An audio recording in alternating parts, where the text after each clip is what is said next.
Welcome to our next 76 Capital Leadership Series. Really excited to have you here tonight. We have a super show. Our special guest today is Andrew Hawkins, and you are going to learn so many amazing things about all the things that he's done. You can find Andrew on Twitter at @Hawk. He is was an NFL wide receiver for 6 years with the Bengals, with the Browns. He's a multi-platform media executive. He's worked with LeBron James, Maverick Carter. He's a media personality. He's a broadcaster. He's a social media phenomenon. He's an entrepreneur. And he's someone who has really stood up and spoken out about all of the racial and social injustice that's going on in the world today. And he was pretty much a pioneer. One of the pioneers many years ago when a lot of people were saying, athletes were not, weren't speaking out, but he was one of those athletes that did and is really doing incredible things. And really excited to have him on our 76 Capital Leadership Series. And as many of you know, our 76 Capital Leadership Series is all about bringing on entrepreneurs, business people, athletes, and people that are all about what's next in sports. And you can find out all the things that we do at 76 Capital on LinkedIn, Facebook, Instagram, Twitter, and of course, you can subscribe to our leadership series on YouTube. One of the big things at 76 Capital we're all about is in working with entrepreneurs, investors, executives who want to do the next thing in sports, who are really looking at what can happen out there. We want to invest in those entrepreneurs that are doing things around esports and sports betting and the future of how digital and media and technology have coming into the sports industry and how amazing of a time it is right now for all of those things. So this show today is really going to be exciting. Super excited about that. Again, my name is Wayne Kimmel, managing partner at 76 Capital and host of the 76 Capital Leadership Series. You can find me at Wayne Kimmel all over the internet, and you can certainly find out about all the things that we do across social media at 76 Capital. So at this time, I want to bring on our special guest today, Andrew Hawkins. And Andrew, really excited to have you on our 76 Capital Leadership Series show. Pleasure to be here, man. Thanks for the incredible intro. Oh man, thank you, man. It's not that hard. I mean, look, you did incredible things. I love reading in your bio. Perseverance is what Andrew Hawkins is all about. And we're going to talk about that because that's something that is a hell of a trait to become an elite athlete like you did. But at the same time, it's an incredible trait that entrepreneurs and business people and media executives need to have that because, it's just not a straight line to the top. Yep. And really excited to talk with you and hear your whole story. So let's get started. Let's talk. One of the things we love to do at 76 Capital and in our leadership series is really to hear, the behind the scenes story, where it all started for Andrew Hawkins. I'd love to hear, your story. And I know you grew up right outside of Pittsburgh. Is that right? Yep, right outside of Pittsburgh in Johnstown, Pennsylvania. And tell us about your high school days and Yeah. So I grew up in Pennsylvania. Steeler country, and where football is kind of a way of life. It's like the biggest thing going on in the city, especially high school football. And from an early age, man, I just had my sights set on being an NFL football player. I'm not the biggest guy by any stretch of the imagination. I'm 5'7". So as you can imagine, in high school, being 5'7", probably 140 pounds soaking wet. Not a lot of people were like, "Hey, man, I believe you can do this." On top of that, I come from a family of football players, some huge, some incredible athletes. My older brother played 9 years in the NFL, Artrell Hawkins, and I was always kind of the younger brother of a superstar, the one that they say, oh, you weren't quite blessed with the size or the ability of some of your relatives. But I just kind of clung to the fact that I felt like I can compete with the best. And, so I walked on at Toledo my first semester, paid my own way, passed up on some Division II football scholarships because I felt like I can compete with the best. And I went to Toledo, earned my scholarship, earned a starting position, ended up playing both ways. And even then, I felt like I wasn't done, and I had my eyes set on the NFL. And again, it's just throughout the entire early part of my childhood when I was working and grinding and trying to convince anyone who would listen that I had the ability to play in the NFL. All I heard was no. And what that did for me was incredible, because what it did, it made me immune to hearing no, and it made me immune to other people's opinion of me. And what that did was created the space for me just to try to prove myself right and just to get better. And it was my saving grace.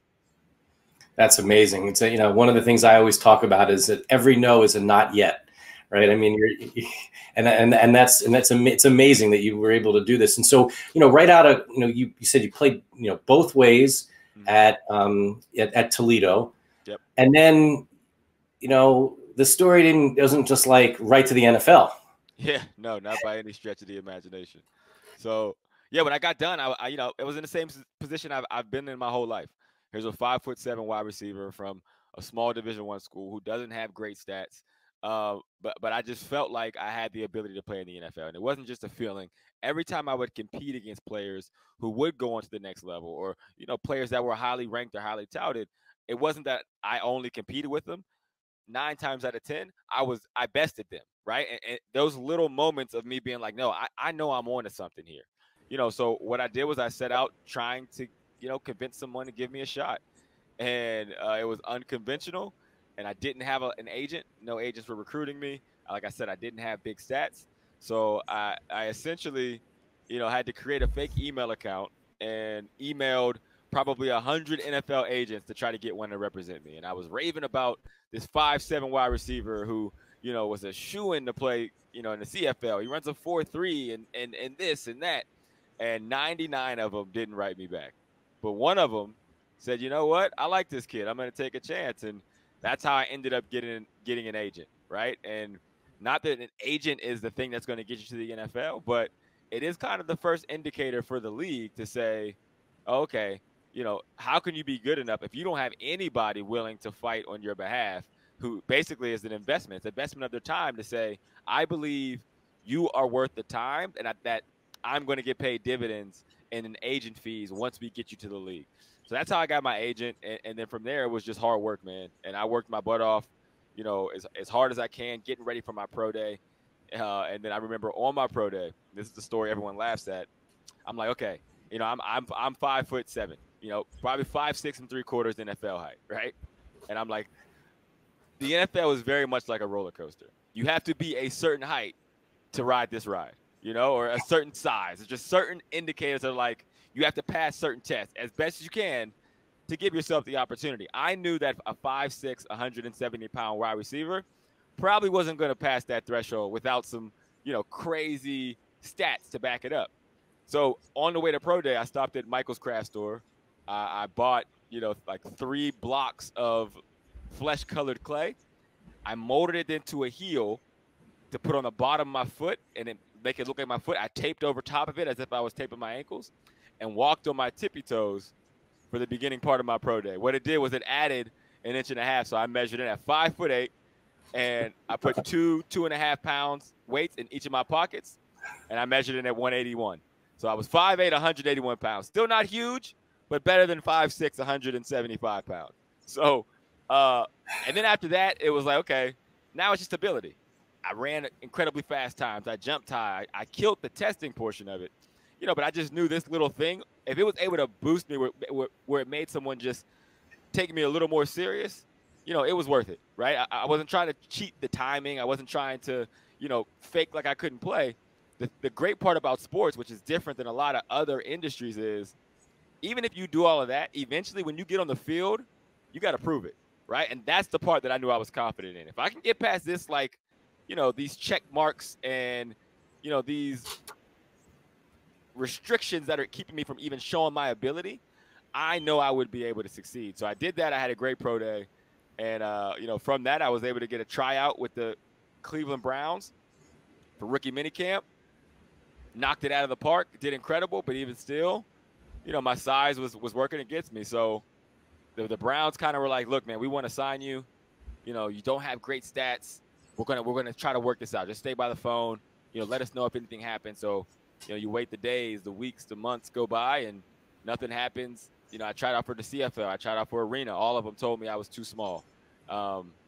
So from there, it was like I had to come to grips with, okay, football is over.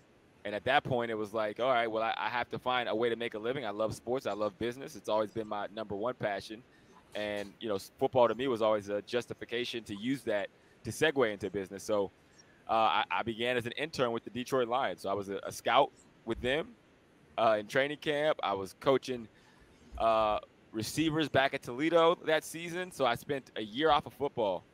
And how it all came back was I was watching ESPN, and there was an advertisement, or I think on Around the Horn, they were talking about Michael Irvin is starting a show with Spike TV where they take 12 guys off the street and give them a chance to compete for a contract with the Dallas Cowboys. And I was like, man, this is perfect. This is for me. So I'm like, I didn't have enough money to make it to any of the open calls, which were in like Dallas and Miami and LA. And, you know, so I'm like, well, I'm just going to send an audition tape in. So I made an audition tape. I sent 30 of them in. I overnighted 10, I 2-day mailed 10, and I regular mailed 10 because I just wanted to make sure that they got this film and it gave me some kind of a shot. And as fate would have it, it worked, and I made it on the show. So I made it on the show. I did great on the show, but I was the runner-up. And because even though I was probably the best on the show. Now, I know I was the best. It's still hard to send a 5'7" wide receiver from a reality show to the Dallas Cowboys when everybody's watching. But what happened was that gave me an incredible platform to showcase my skills, and the CFL noticed, and I was able to get a Canadian Football League contract, and I signed with the Montreal Alouettes, and I played 2 seasons with the Montreal Alouettes. They were an incredible team. We won back-to-back championships. You know, I had some great film from there, and I used that film to finally get my first NFL contract. So after 3 years of fighting this road after college football, I finally made it to the NFL in 2011. Incredible, you know, perseverance. And that's the word of the day, man. It's unbelievable. We're here on our 76 Capital Leadership Series with Andrew Hawkins. He's at Hawk on Twitter. Find him sort of anywhere on the internet. I mean, he's you know, as we're going to get into, spent 6 years in the NFL after taking 3 years to get there. He's now a media executive. He's a multi-platform media personality and broadcaster, entrepreneur, and someone who really stands up for, you know, people's rights. And is someone who is all about, you know, not shy about sharing his views on social justice. So, Andrew, I mean, getting back to this, I mean, 3 years, and then you get your shot. How did you feel like at that point when you went in there? Did you feel great, but you still had the guard up, right? I mean, like you still had to keep fighting, right? Yeah, I mean, the fight never ends, man. I mean, that's the fact of life. You know, for me, it truly was a dream come true. I've never had more fun playing football than I did that first year in the NFL because it was just no worry, no anxiety about it because I was just living a dream, and I could not believe that I was actually able to make it happen, and that I was blessed after everything that I had been through, after literally everyone in the world told me that it wasn't possible, and it still happened for me. You know, so I would have to pinch myself, but in that same vein, you understand how hard something like that is to attain, and it could be ripped from underneath you at any moment. So my guard was always up. I mean, Coach Lewis, who was the head coach of the Bengals that year, tells the story. You know, they came into my room for some reason. I was staying at a hotel. I didn't want to get a place yet because I'm like, I'm trying to save as much money as possible. And they came in my room to give me something to deliver, and all of my bags were packed by the door. And they're like, are you going somewhere this weekend? I'm like, no. Like, why is all of your stuff still packed by the door? And I'm like, you know, if in the event that I get cut or something happens, I want to be able to go. So I kept all of my stuff in suitcases and zipped it up every single day because in my mind, this fairy tale was going to come to an end at any moment. So that's just an illustration of the guard that you have to have up at that level to kind of stay out in front. You have to understand what the realities, what the risks are, and still be able to fight through. Was there ever a time, you know, after the Bengals, you were at the Bengals for 3 years, is that right? 3 seasons, yep. 3 seasons. And then we were at the Browns for another 3. Mm-hmm. Was there ever a time when you were able to take a deep breath, or was it during any of this? You know what? I honestly no, man. Honestly, no. I mean, because I just, and that's the kind of person, that's the kind of, I guess, pressure that I put on myself, which is not always a great thing, but it's just who I've always been. It's always trying to think of like the next step to take, right? Or you know, I'm just very passionate about proving the people that believe in me now, right. You know, long time ago, I let go of the chip on my shoulder to prove people wrong. And it was the best thing that could have happened for me. So even in that career, after my first season in the NFL, this is the honest to God truth, I tried to retire. I talked to my brother, and I'm like, hey, I think I'm going to retire. He's like, what do you mean you're going to retire? I'm like, dude, I did it. I can't believe I did it. It's awesome. You know what I'm saying? Now it's time to go on with life. It's time to start my business career. Start to, you know, get a head start there. And he convinced me not to retire because he's like, hey, you can get a pension. You might be able to get a second contract. And it never even dawned on me that way. I'm like, what? You think I'm that good? He's like, man, I'm telling you, you can. I'm like, okay. So that's what made me stick around. So after that, it was like there was a new height to reach every season. And when I finally did get my big contract with the Cleveland Browns, then it was, I have to prove that I'm worth it, right? Because now I'm in a position where someone did take a chance on me, which I'm just not used to at this point in my life. And now I'm going above and beyond to make sure they know they did not make a mistake by putting their trust in Andrew Hawkins. That is just something that I am adamant about. And even now, I mean, we kind of talked about it pre-show, but I'm still an ambassador to the Browns. I mean, I'm in their community. I mean, me and the owners there are, you know, we're friends because in my time there, I wanted to make sure I went above and beyond to leave what I was tasked to do in a better situation. And that pressure, to your point, it never falls off. That's something you keep going. It doesn't matter the height you reach. There's always more to do. Well, the reason I asked that question is because, you know, one of the things we talk about in our 76 Capital Leadership Series is that path to greatness and what that really means. But it for the greats and for individuals like you and entrepreneurs that achieve the highest levels, it's the highest of levels at that moment. But you're always looking to continue to get better and better and better. And there's never sort of this moment where you're just like, oh, I'm good. I'm just going to sit back. Because the minute you do that, and I'd love to hear from your perspective, in an NFL perspective, the minute you take a deep breath, what happens? You lose it. And that was, to your point, it's perfect analogy because I was always a guy that was chasing those who were in front of me. I didn't sleep. I wanted to wake up earlier than you. I wanted to go to sleep later. I wanted to strategize around you. I wanted you to be complacent.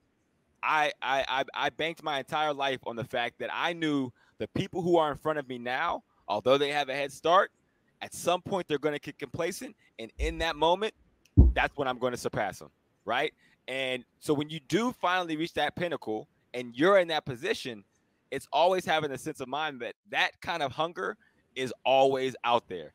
And also, there's always someone in the head start position that you are still chasing, right? I tell everybody and executives now, even people that are working, especially in the sports industry, and I got this from football.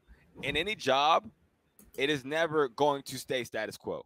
You are either positioning yourself for a new job or a promotion, or you are losing the one you have. So you're either getting a new job or you're losing it. There is no in between.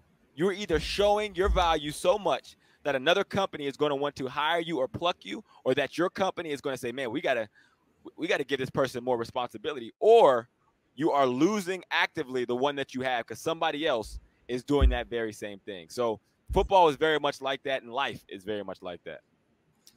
Yeah, it really is. It's really, really amazing to see how hard it is, but you got to keep going. You got to keep pushing. You got to keep moving things forward, and that's what it's all about. And that's what's, you know, again, what's so exciting for us at 76 Capital, with all the types of entrepreneurs that we work with, all the types of things that we get involved with within the sports industry, you know, trying to figure out how to move things forward and continue to compete at all times.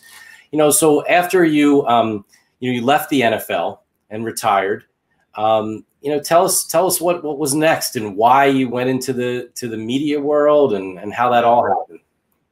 You know what? To talk about what was next probably comes in the middle of the NFL career, because what that original 3 years after college showed me was eye-opening.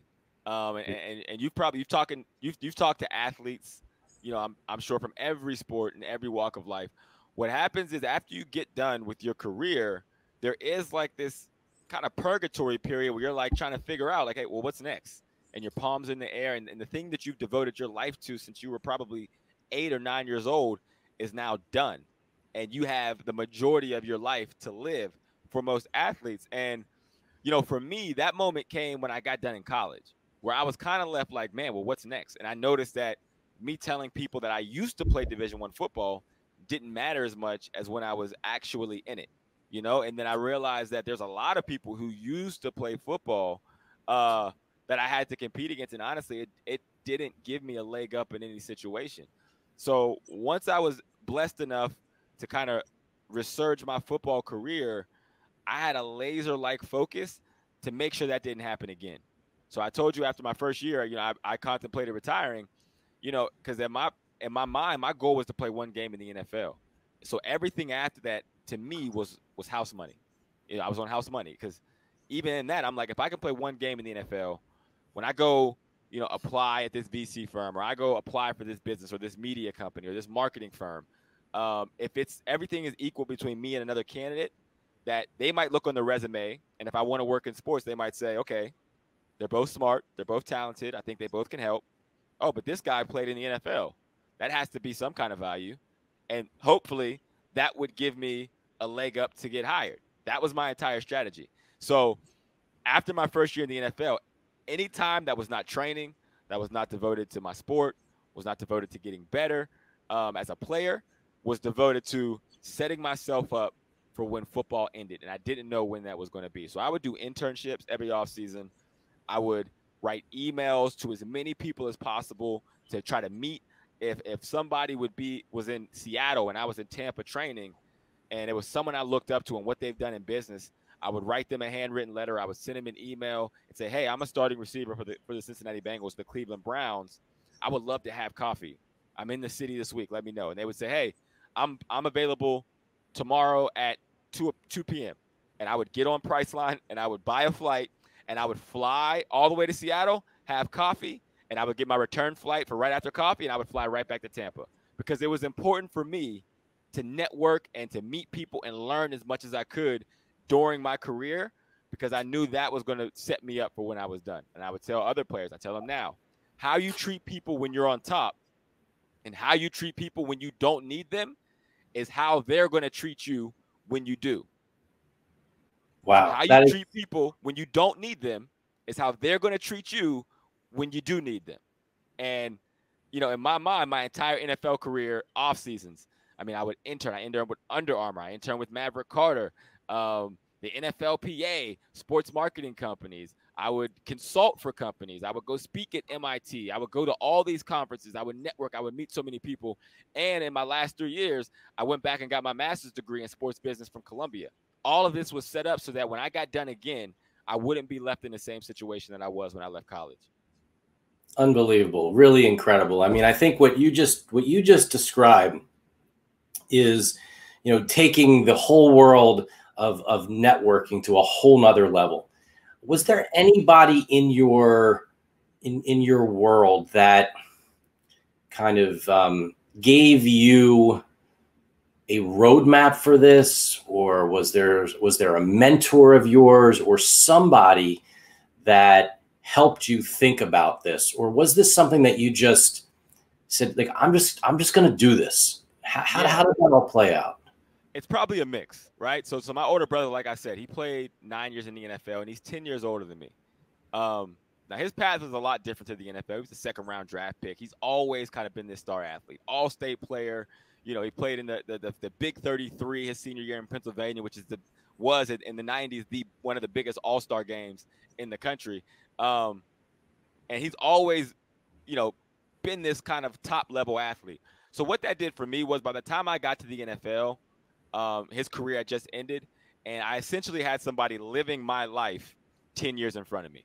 And a lot of that basically just gave me answers to the test, where he would say, hey, this worked, this didn't. Hey, when I got done, I didn't know what the heck I wanted to do. And I went through a very tough time, and I didn't do nearly as much when I was playing as this. So when I got going, that coupled with my own experience, it helped me kind of develop my own formula for it. I mean, I after every season, I would buy probably 50 to 100 of my own game jerseys, and they are not cheap. But I would buy 50 to 100 of my own game jerseys. I would sign them and write handwritten letters to people that I just admired, just to say, hey, I know your story. I've read it. It's inspired me. I think it's awesome. I'm Andrew Hawkins. I'm the #1 receiver for the Cleveland Browns. I just wanted you to have this. And that would do a lot because it made people understand, like, hey, this is pretty cool, A. And B, again, I didn't need anything from anybody. It's just I'm just very adamant about giving people their flowers while you can. And I think that's just a genuine thing to do. And I think that's the kind of network people appreciate. And everyone can implement that. You might have a coworker now that is doing a great job.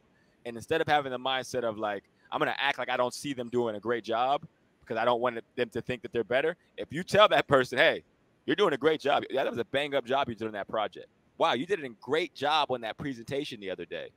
I mean, that person is going to go somewhere one day, and you're going to go somewhere one day. And those are the kind of networks where people were able to do really special things. So it was something that just kind of came with me, and I try to just pattern it around what my own personality was, and it's worked for me. Oh, it's phenomenal advice. It's very, very similar to a lot of the things that I've talked about over the years, a lot of things that I've done personally, a lot of things that, you know, I've written in my book over, you know, how important it is to network, how important it is to take all the contacts that you have or ones that you want to have and try to build them and turn them into relationships. And that really is incredible to see what you've done. And I think that, you just shared some unbelievable nuggets of advice that, certainly I think every single professional athlete should think about. Mm-hmm. But at the same time, it's just not professional athletes. It's everybody. Everybody can do this. Yep. And everyone could really become do the amazing things that you've done. It's impressive. Again, we're so happy to have Andrew Hawkins on our 76 Capital Leadership Series, NFL wide receiver for 6 years. But we heard how hard it was to get there. And now we're sort of at that next step. You went to Columbia while you were still in school. Mm-hmm. It was great. We had Jessica, from the MIT Sloan, a sports analytics conference on a show recently. And then, how did you get to the next level? What happened next in your career? Yeah, it was much of the same. And Jessica is another one of those people that I've reached out to, and, we've been able to develop a relationship, and she's given me opportunities. And, I would reach out to Jessica and say, hey, I will speak on any panel you have just so I can get in the green room and I can shake as many people's hands as possible, right, at MIT Sloan. And even that has, contributed to the business that I'm able to do now. So the next thing was when I retired, I didn't really quite want to get in the media in the front of the camera. It wasn't exactly my thing. I see in the industry, and there seemed to be a real formula for how you become successful as a sports broadcaster, right? And some of the prerequisites to that were Pro Bowler, Super Bowl, household name, stats that make somebody say, oh, okay, this guy is an expert here. And I didn't have a lot of that, to be honest. So I just kind of went away from it. I knew I wanted to be in sports business. I do love media, and I do have a talent for it. So I kind of pushed my career more to behind the camera. And it started off while I was playing. Like I said, I interned with Maverick Carter, and they were doing an upstart company called Uninterrupted. And I think there were 7 employees at the time. And I said, hey, I'm going to intern for free. Like, oh, well, we want to set up your – nope, don't pay me. I'm going to move my family out to L.A., and I did a short-term 4-month basis, move my training out there. I was flying back and forth every week for class at Columbia in New York because there is no online. So I had to literally fly to New York on a Monday morning, classes all day, fly right back to L.A. that night. I'm back at the internship in the morning. I'm working out, training, all of that. But my focus was – and I had the means to do so. So I know everyone can't do something like that, but I'm like, don't pay me anything. I just want to show that I can add value. And in that is exactly what happened. So much so that when I was ready to retire, Maverick was like, look, man, I think you did an incredible job. We could really use you here. So whenever you're ready, we have a full-time role for you. So, so when I retired, Maverick was basically like, yo, man, you've done a great job. We could really use you here within the company, and we have a full-time role for you whenever that time comes. So, I retired. I knew it was time. Football has been an incredible blessing. You know, towards the end, it was more of like setting myself up. And, you know, the thing about football is you can't be 1 foot in and 1 foot out. And I remembered being that hungry kid. Actually, quick story. I went to my visit. I signed with the Patriots. That's who I retired from. And I was going to play there another year because, you know, we had some losing seasons in Cleveland. In my mind, I'm like, okay, if I can get to the winning organization that the Patriots are, maybe that will, you know, kind of re-energize my juices. And I was on a workout with a kid who was a young receiver, and we were just talking, and we do the workout. I could do workouts in my sleep. I'm quick, I'm fast. I know I'm a pro. And I still have a lot of juice at this time. So, you know, we do the workout, and I do a great job. But the kid does a good job, too. And he's just talking about how hopeful he is for this situation and how he's bounced around from team to team trying to get his opportunity. And it was like an epiphany for me because I'm like, here I am kind of going through the motions. And I know that look that this kid has. I know that feeling this kid has. And I felt like I was doing the game a disservice by continuing on knowing there's kids in that situation that I was in that I'm blocking this opportunity from. So ultimately, you know, my knee was hurting, and that's what kind of motivated my decision to move on. So when I moved on, I went in full time with Uninterrupted and Maverick Carter and the Spring Hill Entertainment as their director of business development. On top of that, I started to do some radio stuff for ESPN, which turned into, you know, doing SportsCenter on Snapchat, which was a new upstart young version of SportsCenter. And one thing I'm like, well, I'm getting into content. I'm like, I want to be able to be myself.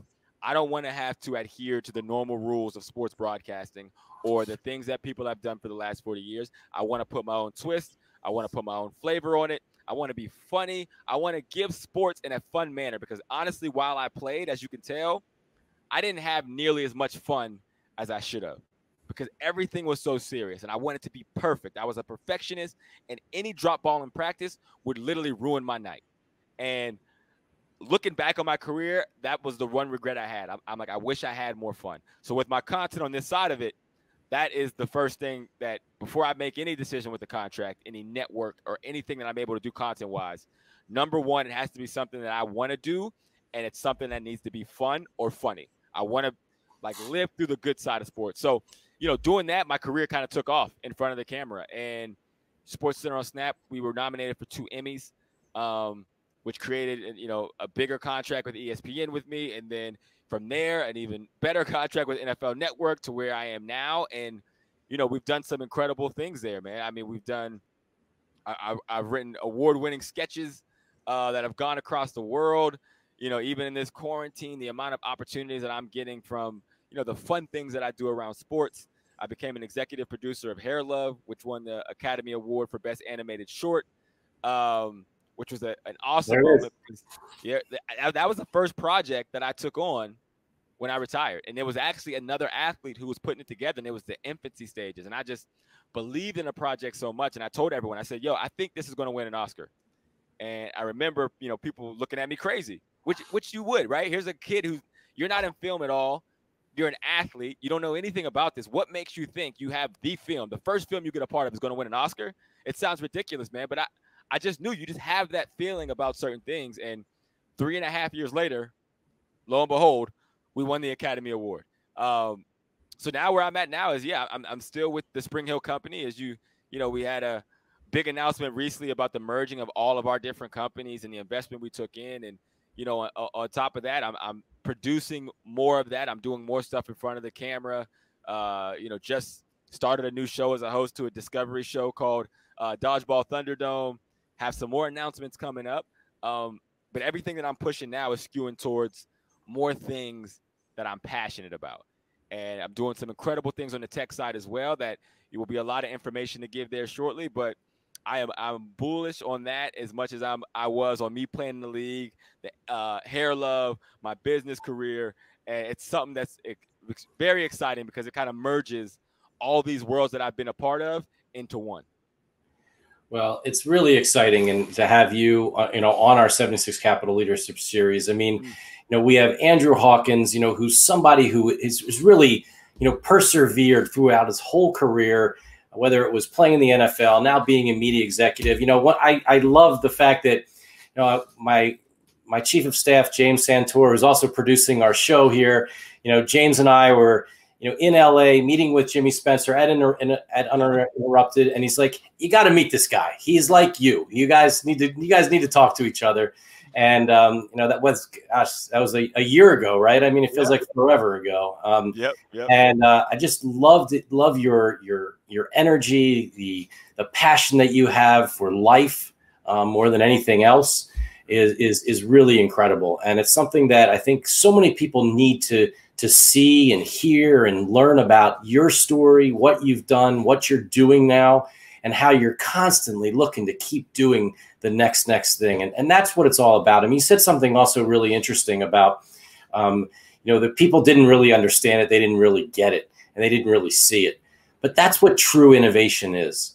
If something is innovative or it's new, it's not just because everyone's like, yeah, I got it. Of course. But that knows when you're doing something that's the next thing, that's truly what's innovative. And that's really been amazing for you. And to see someone who've had such an entrepreneurial career already in the media industry. And, I'd love to go back to one of the things you talked about really quickly was what you did at Snapchat. I mean, there were at the time when you were doing SportsCenter on Snapchat, a lot of people didn't even know what Snapchat was. What made you sort of take that leap? Because I'll tell you, the people that did know it, the kids on Snapchat who watched ESPN and knew you on Snapchat, they thought you were the greatest. But for everybody else, like, how did you make that leap and just say, I'm going to do this? Yeah, I mean, you have to just be confident in what you see and where you think the industry is going. So for me, I got that opportunity because I started doing content on my own. And that's the kind of person I am. Like, if people, again, I've been told no so many times. I've been told what's not possible, that I've learned to have a rhythm of, I typically just do stuff myself first, and I let everybody else come see it afterwards, and you'll see the potential eventually, right? So I started doing my own content on my social media, and it was funny content, and I would do these 1-minute rundowns that were packed with jokes. And that's when ESPN seen it, and they're like, hey, we didn't think to have an athlete as an anchor, but this is perfect. You can do this. Like, we think you have the ability to do so. And that's how I became one of the founding anchors of the show. And I would start doing it, and more opportunities would come within the network. And they would say, hey, you want to be on NFL Live? And I would do NFL Live in these traditional, first takes and those shows. But most times I would say, again, no, I'm good. I just want to do SportsCenter on Snapchat. And to people that worked at ESPN that, they spent their whole life clamoring to be on television, right, they would kind of scoff their nose up at it. Like, what are you doing a show on Snapchat? Like, what is that? But what they didn't understand was this is where sports are going. I was able to convey sports my way, in my own vernacular, the way that I would in the locker room, the way that I would with my friends. And the kids, the young demographic that are watching it, understood it, loved it completely. So these shows are packed into 6 minutes. And I was able to kind of give this information in 6 minutes, because nowadays, the old SportsCenter was, you watch it for 32 minutes and you hope your team is on there, but you're watching it. If you miss it, you have to wait another 30 minutes for that highlight to come back again. Well, now in the age of digital media, when something happens, it's instantaneous on your phone. I mean, sometimes it'll be on your phone before you even see it because the broadcast is delayed. So understanding information is no longer gathered that way. It now becomes, can you do it in an entertaining way? And what we were able to do on SportsCenter on Snap at the time, we were getting 3 to 5 million viewers a show. And I would be all across the country, and 18-year-olds and 16-year-olds would stop me and say, yo, aren't you Hawk from Snapchat? And I'm like, yeah. And it was able to build my profile among the most coveted demographic in sports. Because in 20 years, who am I going to want to know who I am? Is it the 16 to 25-year-old, or is it the traditional, 40-plus sports demographic? Now, they're both valuable, but in 20 years, this is the key demographic. And the reach there was just, I'm talking about 10x of any TV show that I could be on at ESPN. So understanding that is what kind of propelled me. And I didn't really, and then eventually everyone else around started to realize it. And then it was the traditional personalities were now trying to get on Snap. They're like, oh, how can I get on there? Well, can I do a show? And it's like, well, no. You laughed at it at the beginning. This is our thing, but that's again that was an incredible opportunity for me, and I'm glad I seen the writing on the wall before a lot of other people did. Well, it's super smart. It was super smart, and it was one of those things where again, as you said, a lot of people they didn't know what you were talking about at first, and then once it started going and started really working, they were like, I want some of that. But was there any how did you know what to do? Right. I mean, I think that's one of the things a lot of people ask, right? I mean, like, well, what's the playbook and how do you do it? And one of the things that we found on our 76 Capital Leadership Series, and I'd love to, hear your thoughts on this, is there is no playbook. It wasn't like this is what you should do. It was just I had this feeling. I just felt like I needed to just go there, and I just started doing it, and then I figured it out. Is that how it worked for you as well? Absolutely. Absolutely. I mean, everyone is unique. And I think that our problem is you get caught up in using your peripheral vision, and you get used to side-eyeing, and you get used to looking at your rear view mirrors more than focusing on the road, right? And the road is you. Like, so you can't worry about what the next person is doing. You're like, oh, how does my resume stack up against this person? Oh, how does my company stack up against that company? Or what are they doing? Well, I'm going to do a little bit of what they do, a little bit of what they do. And instead of like, this is the thing that I know. This is the thing that I'm passionate about. This is the thing that I do or know or understand or have lived experience better than anybody else. That's what I'm going to focus my innovation on and let everybody else come to me. So with SportsCenter on Snap, I would love to say that I knew, and no, it was the kind of content I wanted to do. It was my personality. And that's a win for me. If I can get paid to be myself, I mean, come on, like who wouldn't want to do that? The hair love, that was a story that I wanted to tell my daughters to see. I got involved, not because I knew the trajectory of the film. The film, it was directly impacted me. It was who I am. It was a story I wanted to tell and that I connected to. I mean, my NFL career, even the companies that I do now, these are things that I know are me, and that is my value proposition. So that's how I know. Is this me? Is this something I'm passionate about? Is this something I truly care about? Is this something that I know if I'm going to give my time to, it's not going to feel like a 9 to 5, that I'm going to want to cut it off as soon as 5 o'clock ends? Is this something that I'm going to say, I'm going to be up at 2 in the morning and say, geez, time is getting away. I got to go to sleep. That's how you know the thing you're special on. And just because other people don't see it as special doesn't mean it's not special. Doesn't mean there's not opportunity there. So that's how I choose things, man. I would tell the young receivers, to give you another sports analogy, when I got to the NFL, again, I'm 5'7". My favorite receivers growing up were Chad Johnson, right? And he's a flamboyant guy, but he was footwork was impeccable. The way he runs routes in and out of breaks, truly amazing. And I would watch guys like that, or I would watch guys, like T.O. or Brandon Marshall, these bigger guys, and I knew that's what the NFL clamored for. When it clicked for me was, you know what, I'm 5'7". Here's what I can do that they can't. I can change direction better than any other receiver in the league. I'm quicker than any of those big guys. So I stopped trying to play like them, right? Because we're not the same. And I started playing my own brand of football, and that's when everything happened for me, right? And I would tell the young receivers the same thing. I would tell a young receiver, like, what is your number one attribute? I'm big, strong, and physical. Okay, well, every single play, there cannot be a bigger or stronger physical receiver than you. If your ability is jump balls, you need to catch every jump ball. If your special ability that the team drafted you for is quickness, you better be quick all the time. If it's your hands, you better not ever drop a pass. Yes, work on the other things you need to get better at, but make sure the main thing is the main thing. And that is your value proposition. Be who you are. Don't try to do what I do. Do what you do. And this is the same thing for anybody in the industry, if anybody in business, and anybody looking for the things to devote their time to. You have to understand, being you, your own unique experience, is what makes you special. Don't try to copy or emulate or do what somebody else is doing, because in that, you are actually your own worst enemy and cutting off the opportunity for you to really find your greatness. Oh, it's incredible advice. Incredible advice from Andrew Hawkins here, our guest today on our 76 Capital Leadership Series. And, Andrew, I thought one of the other things that I'd love to talk about is you've been working with LeBron James, Maverick Carter at Uninterrupted, and now Spring Hill Entertainment. What is it like working with Maverick? What is it like working with LeBron and the types of things that you're working on now, and being able to sort of, again, break the mold and do some really incredible things in the entertainment world?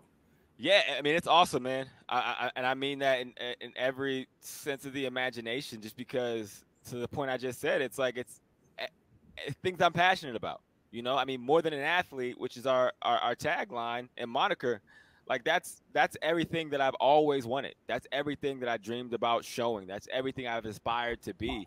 And so I'm in a situation where, you know, it's an athlete first led company in the sense of like, we're taking the POV on here. Now, I can add value there because I am an athlete. I do understand the business side. I do understand, you know, the content side. But at the same time, it's just a passion of mine. You know, our latest initiative, More Than a Vote, which is encouraging everybody to get out there and vote and make sure everyone has the ability to exercise their God-given rights in the face of times when, you know, a lot of places make it very hard to do so. It's like it's showing the importance of voting. And like I'm at a place where that's okay, where I can express my, you know, my passion about all these different things. I can bring anything to life with things that I feel strongly about. There's just not a lot of places and not a lot of companies that you can work for to do that, man. And so I'm very blessed. It is as cool as it seems. You know, I mean, we could come up with an idea tomorrow that will be around the world that week, just because, and ideas come from anywhere. It is one of those companies where Maverick comes in, and I don't care if you've been the intern for a week. If you have the best idea, it will win. And again, it might be on television. It might be on a network TV show. It might be a movie that is going to Warner Brothers or ABC within a couple of weeks if it's that good of an idea. And again, there's just not a lot of places where that kind of creativity is nurtured and that kind of creativity and input is appreciated. Well, you mentioned the initiative on voting, which is so important today, and I think it's incredible you're doing that. How did that come about? Like, and how are you sort of implementing that today? Yeah, I mean it's kind of a brainchild of LeBron himself. You know, he's just super passionate about making sure everyone gets the ability to exercise their God-given rights and let their voices be heard. I mean, we talked about, you know, social justice at the beginning, and you know, this is just another form of being able to let your voice ring out. And what LeBron has done an incredible job of is using his platform, using his access, you know, using his celebrity as star power for good. You know, for things like More Than a Vote, for things like the I Promise School, for things like speaking out on social and racial injustice, which he's done, you know, for the better part of the decade now, right? Like he understands the impact his voice has, and he has just been super passionate, and Maverick has been super passionate about empowering everyone to be able to have that voice and use that voice for the things they're passionate about. Well, I think it's incredible, and I think, you know, one of the things that you've done in your career while you were playing, I mean, really, you know, stepping up and talking about, you know, social justice, and the fact that, you know, when you back in 2014, where you wore that T-shirt for Tamir Rice and John Crawford, I mean, that was 2014, right? So the thing that's driving me crazy here, and I'd love for your view on all this. I mean, it's 2020. I mean, I honestly can't believe that we're still having this conversation, but we are, and we have to. And, you know, hopefully we can get past this sooner than as soon as possible. But what was it like, you know, stepping out at the time that you did it, when it wasn't like there weren't a lot of people doing what you did? Yeah, it was scary, to be completely honest, man. I mean, you know, I've spent my entire life trying to put myself in the best position, you know, and I always kind of have these conversations about whether it's business, philosophy, and, you know, if people are inspired by my words or, you know, appreciate the nuggets that I drop, that I tell everybody, hey, I'm not perfect by any stretch of the imagination. And, you know, you spend any amount of time with me, you'll understand that, as none of us are. But in that moment, I mean, again, I just felt like playing and living to that point, what was my life's dream, was such a blessing. I didn't feel like the only reason I was put in that situation was just so I can pat myself in the back, or I could say, aha, all of you were wrong. I was right. Look at me. I'm so great. And that was the situation that happened in Cleveland with Tamir Rice and John Crawford, who was in Cincinnati, which I, again, grew up a Bengals fan. Family lived in Cincinnati, played for the Bengals myself. It was just weighing on me. And I felt like here I was with a platform. Here I was with, a voice that people will listen to. I don't know for how long I'm going to have this. And it was a moment I felt like, you know what, I have to use this and amplify the voices of people that won't get this platform, and that if I don't do it, who else is going to talk about it? And that was my whole mindset. And I think all of us as just humans, you have the responsibility to make the world a better place and make our country a better place and make it, the American dream for as many people as possible. And, for me in that moment, I honestly thought that was going to be my last game in the NFL. And I was okay with that. I'm like, you know what? If this is the reason nobody wants to give me another NFL opportunity, or this is my career ends, it's worth it for me. And it was scary as hell. But all in all, again, it taught me a lot. That was the proudest I was of myself, because I'm not exaggerating. I was scared to death. I didn't know what was going to happen. I mean, death threats came after that, all kind of hate mail. Even now, there's people that won't do business with me now because of that, because I'm outspoken on those. And, after a while, you mature and you understand that that's a saving grace, because those aren't, if me speaking about something that I'm passionate about, or the issues that are facing the community, or very specifically to this point where this, 12-year-old doesn't get to live the rest of his life, if amplifying those stories makes you not want to do business with me, makes you not want to give me an opportunity, makes us not want, have the ability to be friends, there is nothing in the world that I'm more okay with. And it's all about, like, yeah, you have to do what you're passionate about. Be around the people who believe in you. Be around the people you believe in. And that's what that situation has created for me. And again, now it's normal. Everyone's speaking out. Every athlete, every, celebrity, even businesses, right? Like, now it's almost the opposite, where if you're not speaking out on these issues, people are looking at you funny, So it's the same thing. It's being ahead of the curve and, being confident that the market will adjust to what you see as passionate and what you already know based on your experience. Yeah, I totally get it. I mean, we at 76 Capital, my partners and I and our team, we talk about wanting to work with passionate, smart, nice entrepreneurs who want to change the world. Yeah. And, I'll tell you, a lot of people for many years were like, what? First of all, you're talking about nice people. Second of all, you're talking about changing the world. I thought you were just like a venture guy. You're a venture guy. Come on, stay with it, right? Yep. But you know what we're talking about here, and I think that's something that's really important. And now, as you said, kind of the world has kind of now grown into saying you better have that kind of social responsibility type message. Otherwise, you're not in the norm, and that was not the norm before. Exactly. So, speaking of entrepreneurship and being an entrepreneur, that's who you are as well. I mean, it's almost like your whole career has been, even from an athlete to now in the business world, it's always being entrepreneurial, always thinking about the next thing, always thinking about your next move and moving things forward. Maybe you can share a couple of things that you're doing from an entrepreneurial perspective. Some of the things maybe that are in your, maybe you can't share them all, but certain things that you're potentially working on.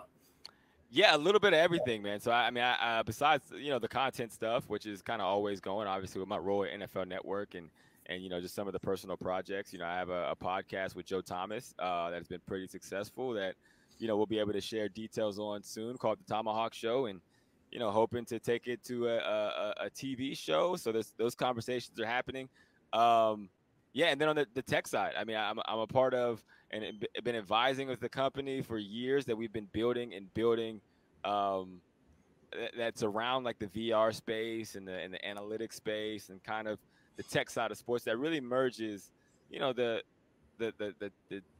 techie data to practicality and the application for coaches. And, we're hoping to completely change the landscape, in training, change the landscape in learning, change the landscape in teaching and coaching, as well as, in leisure. So we have a lot of momentum going behind the scenes. It's been a long time coming, as you would imagine. We still have a ways to go. Without giving too many details, this is something that, honestly, I mean, it merges all these worlds, all that experience that I've told you about so far in this show. There's like, this is the place where it all came together, right? And it's to your point of, your experience is what makes you special.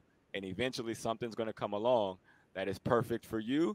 And you have to have the sense of mind to know, oh, okay, this is it. This is why I spent that random 3 months as a scout for the Detroit Lions. This is why I spent that year as a Division I football coach. This is why I interned in this sports marketing department. This is why I consulted for these sports analytics companies. It's like, finally, there's this one thing where it brings it all together. And so that's exciting for me. And yeah, I mean, I can't wait to share the details on it.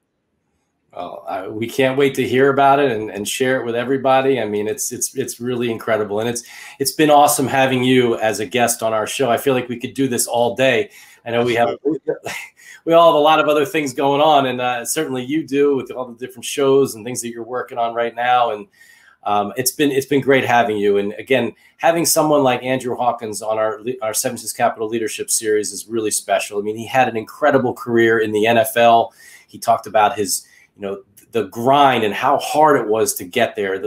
Many years of perseverance and proving people wrong. But then, as you shared earlier, Andrew, I thought it was incredible. The idea that, then it was all about doing the right thing and doing the right thing for you, not trying to, and doing not always like pushing and worrying about others, but it's about doing the right thing and moving things forward. And that's amazing. And now all the things that you're doing on the media side with LeBron James and Maverick Carter with Uninterrupted and Spring Hill Entertainment, incredible. The multi-platform things that you're doing across the sports media world yourself now with NFL Network and, your different shows. It's incredible. And being an entrepreneur. So again, and you know what, most importantly, someone who's doing the right thing and standing up for others and trying to make this world a better place. So it's been amazing having you. Thank you so much for joining. I appreciate you having me, Wayne. Seriously, it's my pleasure, and I will come back anytime, man. This has been great. Thank you so much. I'd love to have you back. I love your set, that you've built behind you, and I wish you a lot of luck this year. And hopefully the NFL is the season is everyone's safe and healthy, and it all works out. So, all right, take care. Take care.